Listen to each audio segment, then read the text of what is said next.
अभी हाल फिलहाल में मुख्तार अंसारी यूपी के एक पॉलिटिकल लीडर की डेथ हो गई है। इसके पीछे काफी सारे रीजन सामने आए हैं। उनके परिवार वालों का मानना है कि ये एक साजिश थी, लेकिन कोर्ट और रिपोर्ट्स कुछ और कह रहे हैं। नमस्ते दोस्तों, हम आज की वीडियो में इसी केस को डिस्क्लोज करेंगे और जानेंगे कि क्या ये सच में मर्डर था या फिर एक नेचुरल कॉजेस की वजह से हुई डेथ। हम इस वीडियो पर अनबायस्ड बात करेंगे। इस वीडियो को एंड तक देखिएगा और हमें अपना कंक्लूजन कमेंट करके जरूर बताना। वीडियो शुरू करने से पहले हमारे चैनल को सब्सक्राइब करना मत भूलना, ताकि आपको ऐसी ही केसेस पर अपडेट मिलती रहे। और वीडियो शुरू करने से पहले हम आपको बता दें कि इस वीडियो में बताई गई कोई भी बात हमारी पर्सनल चॉइस पर डिपेंडेंट नहीं है। सारे facts and truths trusted sites, videos और इंटरव्यू से लिए गए हैं। उन सब फैक्ट्स और स्टेटमेंट्स को इकट्ठा करके हम आपके सामने एक केस स्टडी रख रहे हैं। जैसा कि हम पहले ही बता चुके हैं कि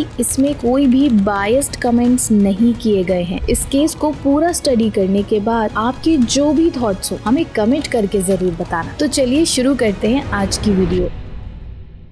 मुख्तार अंसारी उत्तर प्रदेश का एक जाना माना नेता और समाजवादी पार्टी के पूर्व सदस्य थे। उनका जन्म 30 जून 1963 को मऊ उत्तर प्रदेश में हुआ था। मुख्तार अंसारी ने अपने सियासी करियर की शुरुआत 1996 में मऊ के एमएलए के रूप में की थी और उसके बाद उन्होंने उत्तर प्रदेश विधानसभा में चुनाव जीतने की कोशिश जारी रखी। वो 2022 तक अपनी सीट से लॉ मेकर रहे। अंसारी के सियासी करियर के साथ साथ उनके नाम के साथ कई जुर्म भी जुड़े थे। उन्हें धर्मपाल सिंह, राजेंद्र श्रीवास्तव, कृष्णानंद राय और अब तक लगभग 40 क्रिमिनल केसेस जिनमें मर्डर, जान की धमकियां और लैंड रिलेटेड इश्यूज शामिल है। लेकिन इन सभी केसेस में अंसारी को जमानत दे दी गई थी। अंसारी को कई मुकदमों में हत्या की कोशिश और हिंसक हमलों का आरोप लगाया गया है। उनकी हत्या की कोशिशों के कई मामले दर्ज हैं, जिसमें उनके दुश्मनों के खिलाफ धमकियां देना और उन्हें हमला करना शामिल है। काफी मुकदमों में अंसारी का नाम गैंगस्टर और क्रिमिनल एक्टिविटीज से जुड़े लोगों के साथ मिला है। अंसारी का नाम 2019 में भी एक मुद्दा बना, जब उन्हें पंजाब के रूपनगर जेल से रिहा किया गया। उस समय उत्तर प्रदेश की सरकार ने अंसारी को यूपी लाने का प्रयास किया, लेकिन इसे लेकर सियासी राजनीति में बहुत डिबेट्स हुई। पंजाब सरकार ने अंसारी को यूपी लाने से इनकार कर दिया, जिसकी वजह से आम जनता और मीडिया में काफी हलचल रही। अंसारी को 2024 में फेक आर्म्स लाइसेंस के केस में उम्र कैद की सजा सुनाई गई थी। वैसे तो मुख्तार पर बहुत सारे आरोप हैं, लेकिन हम एक मेजर केस को डिस्कस करेंगे। ये केस इम्पोर्टेंट इसलिए है क्योंकि विक्टिम बीजेपी के एक लीडर थे, जिनके मर्डर का इल्जाम मुख्तार पर आया था। जी हाँ, मुख्तार अंसारी का नाम 2005 में बीजेपी के एमएलए कृष्णानंद राय की हत्या के केस से जुड़ रहा है। उनकी हत्या 29 नवंबर 2005 को मऊ में हुई थी। उनको गोली एक स्टेडियम में मैच देखते हुए मारी गई थी। कृष्णानंद राय की हत्या में अंसारी के भाई अफजल अंसारी भी शामिल थे और इस घटना में मुख्तार अंसारी का एज अ फर्स्ट सस्पेक्ट शामिल होना चर्चित रहा। इस घटना के बाद यूपी पुलिस ने मुख्तार अंसारी और उनके कुछ साथियों को अरेस्ट किया। उनके खिलाफ मुकदमे में 15 लोग गिरफ्तार किए गए। ये घटना यूपी की राजनीति में एक बड़ी चुनौती बन गई और उस समय इस केस के ऊपर काफी केस स्टडीज और डिबेट्स भी देखी गई थी। मुख्तार को इस केस में बेल भी मिली थी, लेकिन वो बेल वापस भी ले ली गई थी। क्या आप इस बात पर यकीन कर सकते हैं कि इस केस का फैसला अभी तक नहीं आया है? हमारे नए शासन में बहुत सारे इम्प्रूवमेंट्स होना अभी बाकी है। अर्ली 1970s में सरकार ने पूर्वांचल में काफी सारे डेवलपमेंट प्रोजेक्ट्स को कमीशन किया। इन कॉन्ट्रैक्ट को अपने हाथ में लेने की कंपटीशन की वजह से बहुत सारे गैंग्स भी डेवलप हुए और अंसारी भी उनमें से एक था। ओरिजिनली अंसारी भी मखानू सिंह गैंग के एक एलिग्ड मेंबर थे। ये गैंग्स किडनैपिंग जैसी क्रिमिनल एक्टिविटीज के साथ साथ गूंडा टैक्स और एक्सटॉर्शन रैकेट्स भी रन करते थे। मुख्तार अंसारी को उत्तर प्रदेश के गैंगस्टर एक्ट के तहत गैंगस्टरिज्म और गुंडाइज्म के आरोप में गिरफ्तार किया गया था। उनके खिलाफ दर्ज केसेस में उन्हें गैंगस्टर और गुंडा होने का आरोप लगाया गया था। इतने सारे आरोप लगने के बाद भी उसको बेल मिल जाती थी या फिर जैसे तैसे करके वो केस से छूट जाता था। लेकिन 2019 में वो यूपी गवर्नमेंट के गैंगस्टरिज्म के खिलाफ उठाए स्ट्रिक्ट एक्शन से डर गया। इस वजह से वो छोटे मोटे केस में 2019 में पंजाब जेल चला गया। यूपी गवर्नमेंट ने काफी बार पिटीशन रखी कि अंसारी को यूपी जेल में ही भेज दिया जाए, बट पंजाब गवर्नमेंट ने इस बात से मना कर दिया। वो 2 साल पंजाब जेल में ही रहा, लेकिन यूपी गवर्नमेंट ने उसके बहुत सारे अवैध कामों पर रोक लगा दी और उसकी इलीगल प्रॉपर्टीज को भी खत्म कर दिया। बट 2021 में उसको आखिरकार उस स्टेट की जेल में भेज दिया गया जहां उसने गैर कानूनी काम किए थे। उसके साथ साथ उसकी गैंग के 96 लोग को पकड़कर जेल में डाल दिया गया। उसके बाद अंसारी को 2.3 करोड़ के एसेट्स को जब्त कर लिया गया। यही नहीं बल्कि उसके खिलाफ चल रहे 60 केसेस में से 15 केसेस का फैसला भी आ गया।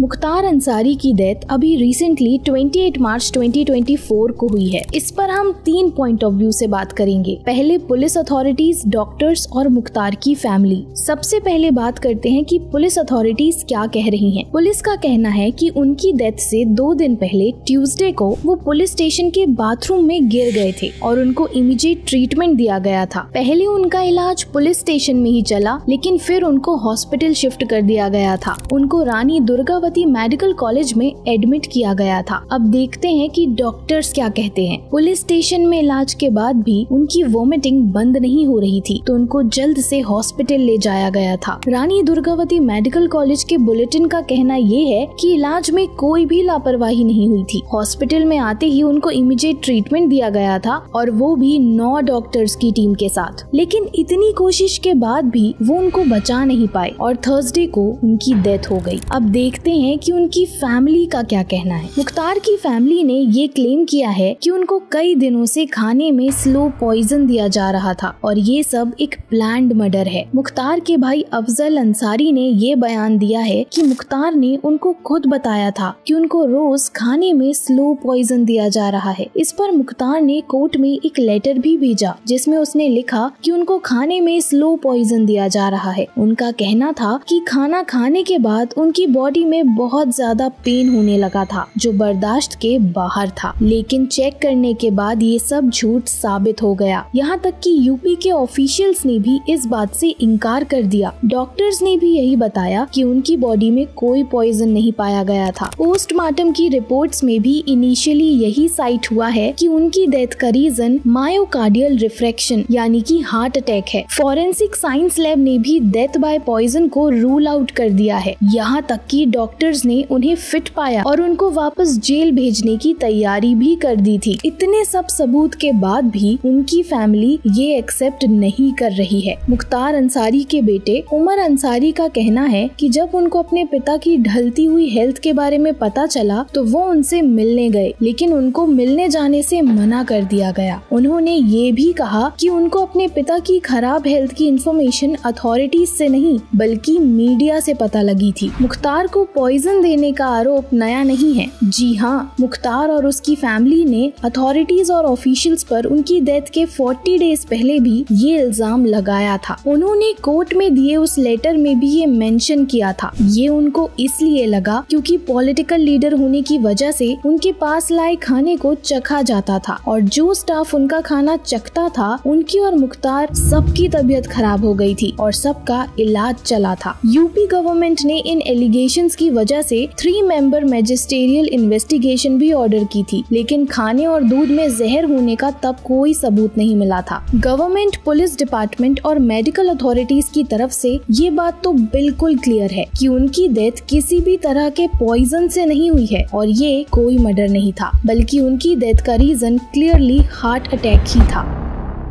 ये एक पॉलिटिकल मैटर है, तो हम ये फिर से क्लियर कर देना चाहते हैं कि इस वीडियो में बताई गई कोई भी बात हम खुद से नहीं कह रहे हैं। सारी इन्फॉर्मेशन मल्टीपल ट्रस्टेड सोर्सेज और इंटरव्यूज से ली गई है और एक केस स्टडी आपके सामने लाई गई है। हम कोई बायस्ड डिसीजन नहीं देना चाहते, लेकिन ये बात तो सभी को माननी पड़ेगी कि मुख्तार अंसारी और कोई नहीं बल्कि एक गैंगस्टर था जिसने चोरी से लेकर मर्डर तक हर तरह के क्राइम्स कर रखे थे। लेकिन मेन बात है उसकी डेथ का कारण। तो आप ही हमें बताइए कि इन सब बातों के बाद आपको क्या लगता है, क्या उनको सच में स्लो पॉइजन दिया जा रहा था या फिर उनकी डेथ हार्ट अटैक से हुई? इन सब चीजों के बाद ये भी कंक्लूजन निकलता है कि अगर वो एक क्रिमिनल और गैंगस्टर था तो उसको पॉलिटिक्स में एंट्री कैसे मिली? अगर पॉलिटिकल लीडर्स ही ऐसे होंगे तो क्या जनता ईमानदार होगी? दूसरी बात ये कि कोर्ट्स में इतने सारे केसेस पेंडिंग है, न्याय व्यवस्था का इम्प्रूव होना बहुत ही जरूरी है, नहीं तो क्रिमिनल्स ही हमारा देश चलाएंगे। क्या आप इस बात से सहमत हैं? कमेंट करके जरूर बताना और ऐसे ही न्यू केसेस पर इन्फॉर्म्ड रहने के लिए हमारे YouTube चैनल को सब्सक्राइब करें और इस वीडियो को लाइक करिए। मिलते हैं आपसे अगली वीडियो में एक नए केस के साथ। नमस्ते।